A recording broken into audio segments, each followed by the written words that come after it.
Ron Douglas here. Just wanted to do this quick video to talk about something that's been on my mind lately, and it has to do with what I think is one of the reasons people don't succeed in business and just in life in general. And a lot of times it's you're in your own way, right? So, how do you get out of your own way? So, when you look at different opportunities, and we all know there's many different ways to succeed in business, many different ways to make money. Right? And I'll go through some of the different ways and some examples, but it comes down to your constraints. Your constraints become a bottleneck to your success. So certain things that are opportunities for you become non-opportunities because of your own personal constraints. Now, I'll give you an example. So when I was working, when I first started my business, I left the corporate world, started working from home. One of my constraints was I didn't want to have a big business with a lot of employees. My constraint was I didn't want to do anything that didn't enable me to pick my kids up from school, that got in the way of me being a soccer coach on my daughter's team, or teaching my son how to play basketball. I had these constraints, right? So certain things I wanted to do and certain things I didn't want to do that were constraints that were keeping me from doing certain things. So I knew that certain opportunities that came along, I don't want to do that. But on the other hand, I was willing to say yes to a lot of things that most people would be afraid of, right? I was willing to say yes to opportunities to get on TV. Like I wasn't a chef or anything. I've never been a chef, but they called me that on TV, right? I had to go on TV and cook and talk about my book and all that stuff. I'm an introvert, right? I'm an introvert. I'm not a chef, but I wanted money more so than the money and the opportunity outweighed the fear to the point where I was just going to say yes and go with it, right? So there's some things today, like I'm in a position today where it seems like the more money I make, the more constraints I actually have. Like, I don't want to do that. I don't want to do that. So I mean, webinars were a constraint for me before I got good at it. My first webinar was a buddy of mine named Keith.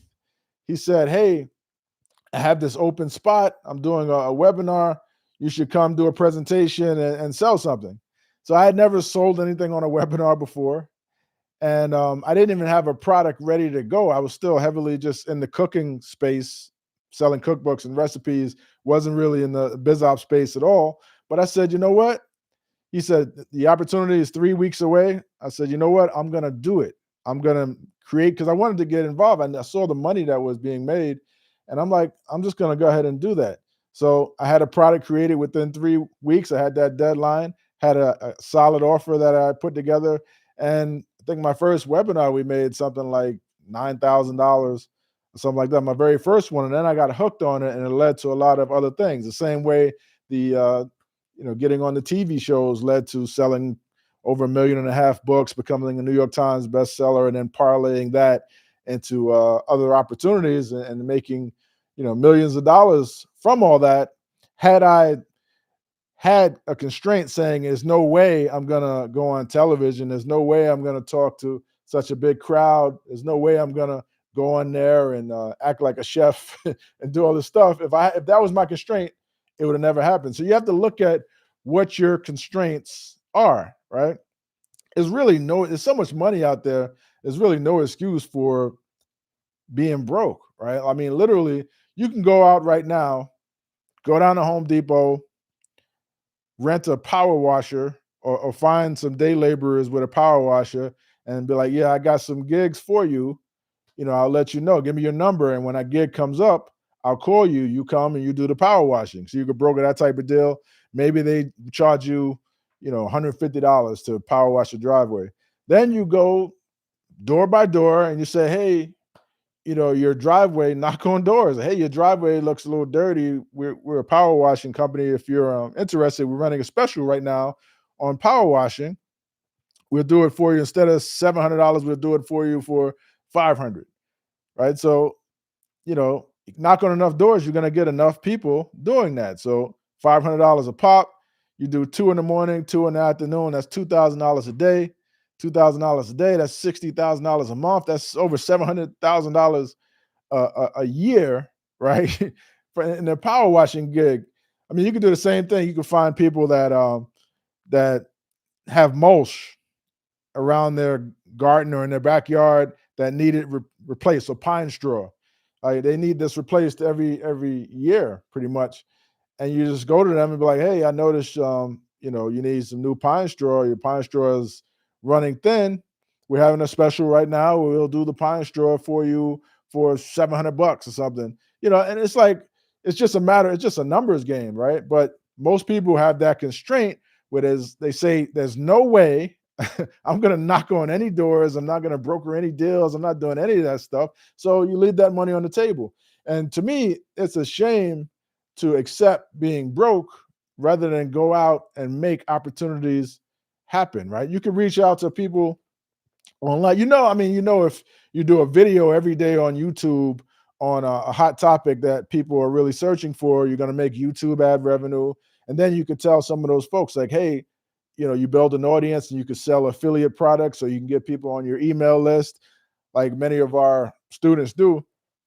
And if you did that every day consistently, you're going to win. But most people have the constraint of saying, "I don't want to be on camera. I'm not going to do videos. I'm not going to," it becomes a habit, right? Doing these things become a habit where it's just part of your day. The same way I make up my bed every day, I could be shooting a video every day, just like I can go live every day. Um, but most people won't do it consistently, and won't give it enough time for it to work. They'll do it maybe, you know, 5 days or something, and if they're not making money, they're like, "Oh, this is not working." So consistency and just taking away that constraint and being willing to do certain things. Same way with Facebook, right? You can go on Facebook, you can find people who are in groups on a topic that you know about, join the group, and then start friending everybody in the group. Facebook will let you do up to 5,000 friends.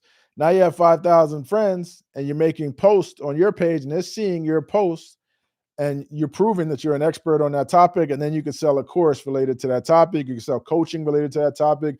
You can offer a service related to that topic. You can outsource that service. You get to know what these people need and want. So it's many different things like that. Like, I hired someone recently to moderate webinars for me. So I mean, I'm always hiring people to do different things, and because I'm in business, and it helps me make money and free up my time. But what's the constraint on that? The constraint is, I don't want to talk to people on Facebook. I don't want to be on social media that much.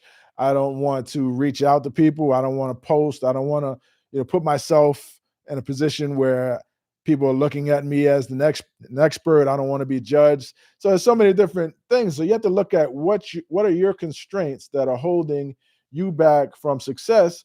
What most people do is they try to find an opportunity that they feel like is for them, that fits their constraints. But most people have all these different constraints and try to find an opportunity, thread that needle of constraints to say, "Okay, this is the opportunity that checks all these different boxes." And really what you're doing is you're looking for a needle in a haystack. You're painting yourself into a corner of only accepting a certain magical, amazing opportunity that's going to fit all your constraints, instead of saying, "Hey, I need this money. I'm going to get rid of these constraints." Maybe I'm not a good public speaker, but I'm going to work on it and become one. Maybe, you know, I'm not comfortable, you know, consistently doing something, consistently reaching out to people, consistently list building, consistently content creation, whatever it might be. But I'm going to get in the habit of doing that because I know it's going to make money, right? People run ads. What's the constraint on running ads? Well, first, I don't have any money, but that's not really a constraint because you can get a credit card, you can get a business loan. There's so many different ways you can do that. The other constraint is being willing to give the ad enough time for it to actually work, for you to collect data, for you to understand what's working, what's not working, what ads to shut off, to create enough ads. Most people don't create enough ads when they're running ads on Facebook and YouTube and all these different sites. You got to create enough creatives, enough ads, enough videos, enough written ads, image ads, test a bunch of different things to finally get what works. But once you do, it's like printing money once you have it figured out. But the constraint is most people quit too soon.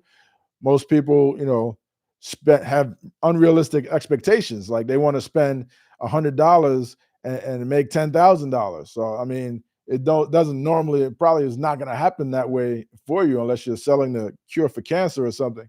So you have to look at these constraints and say to yourself, is it me? Am I the one that's the bottleneck? Am I the one that's preventing myself from success? Am I the one that's in my own way? And you have to pull back and get out of your own way and be willing to find a system that works and make it work and remove a lot of these constraints. I don't want to do this. I don't want to do that. You know, you gotta the opportunity has to be greater than the fears. The opportunity has to be greater than the things that you say to yourself you don't want to do. And the more you're willing to do different things, the more opportunities you have and the better your chances of success. So I hope that makes sense. I mean, I learned this stuff from just coaching, talking to people, and just from my own personal experience doing this since 2001. And I see like the people that running 8-figure businesses, they have very few constraints, right? Like my buddy Anik, I swear he has no constraints at all. Like he'll plan a retreat in Mexico and and have people come to him and do a mastermind and get up there and speak in front of everybody and teach, and then he'll sell them $25,000 packages, to coach them and be in his mastermind. He'll stand on stage and sell like crazy. He'll be on video. It's like no constraint whatsoever. He'll consistently do things. He hires people, trains those people. He hires the people that train other people in his organization and they can manage, and he just oversees the whole thing. It's like all these different things. I don't know what constraint that he has. He'll work all day long, all night long.